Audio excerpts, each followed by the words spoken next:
All right, a lot of you guys disagreed, but a lot of you guys agreed that in my last video, I talked about Devin Haney potentially having a hand injury, and some of you guys agreed with me. Some of you guys thought it was a little bit weird to see Devin Haney getting his, hand kind of massaged from the massage therapist, his physical therapist, who kind of just takes care of any stress, any injuries around the body, which is important. That's very common within the sport of boxing, but for them to be showing it, and you could, literally hear the words being said where, Devin Haney was talking about his hand. The physical therapist asked him, how is it feeling? And he said, it feels great, actually. So I know feels great is the main thing, but ultimately, why would they put that in? That was, very weird to me, and I'm referring to the DAZN episode 2 of the fight camp, and I don't know if you guys look at that. I posted a video about it. My most recent one, go check that out if you guys want to be filled in. But, Ryan Garcia and Devin Haney is obviously scheduled for April 20th, and that's less than a week from now. So it's a big fight, and I think that it was just odd to me personally to see a scene in that lead up for the promotion where Devin Haney was kind of like getting his hand rubbed, and the physical therapist was asking about it. So I'm just curious, is that an injury or is it just soreness? Because we're less than a week from the fight. This fight, I've been talking about it. I've been saying it's like holding an egg. Like, you want to protect it because you feel like it could fall out of your hands at any second, and someone's going to pull out, there's going to be an injury, and like, we don't want that. Ultimately, we want the fight to go down because this is a big fight. I'm really excited for this. I will be not at the fight, I'll be in the area. The ticket prices actually got lowered, so like they're affordable prices, but I think for me personally, I know Brooklyn, I don't want to be in that. I think it's just too much chaos for fight night, but it's going to be, if you're going to the fight for Ryan Garcia and Devin Haney, that's actually lit, because like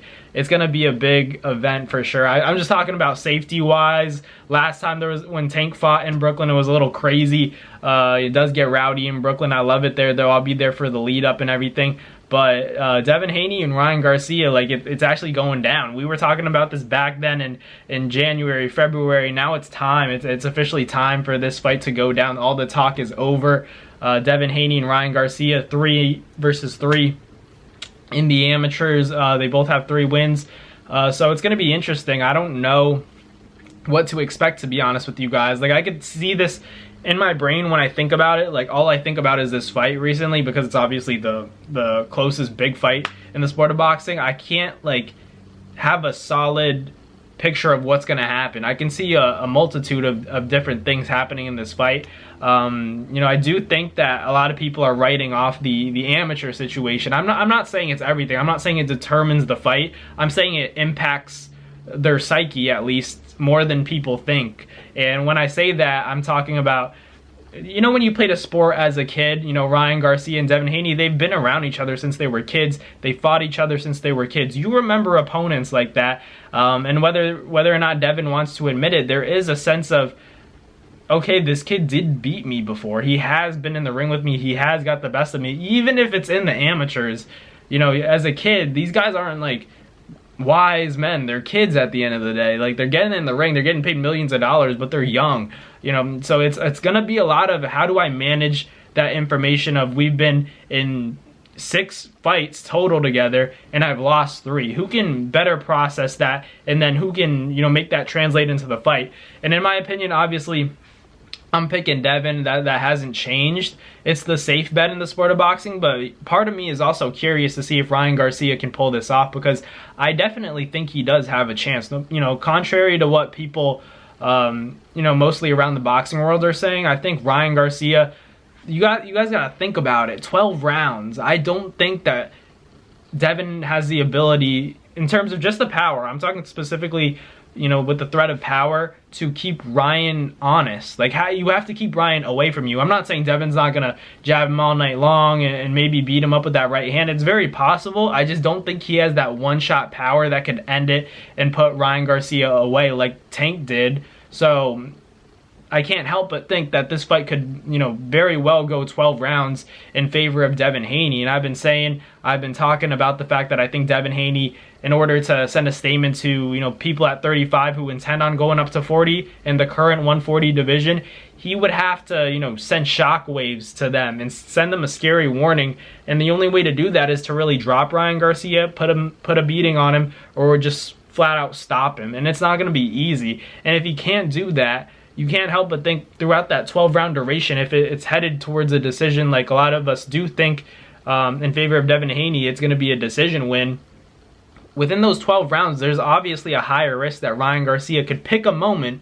In one moment, can he be perfect in that moment? And if he is, like, that could change the entirety of the fight and the outcome. So it's just, you know, honestly, it's like that Deontay Wilder effect where, yeah, Devin's projected to pitch a shutout in this fight. It could very well be a unanimous Devin Haney decision win. But at the same time, he has to get out those 12 rounds, you know, 36 minutes of swimming without getting wet. And I know that Devin Haney is a great fighter, and obviously I'm picking him to win for a reason. I just can't count Ryan Garcia out that easily, because Ryan Garcia, in the same regard, has also, you know, has that confidence from beating Devin Haney 3 times. He's looked at as the underdog, and you don't think he's going to think about the fact that he's been in the ring with this guy and has defeated him 3 times. I don't care about the age. You know, if you know in your brain that you've gotten the better of someone, no matter what time it is, I think that does give yourself, even if it's a sense of false confidence, it's confidence. Confidence is confidence. And I think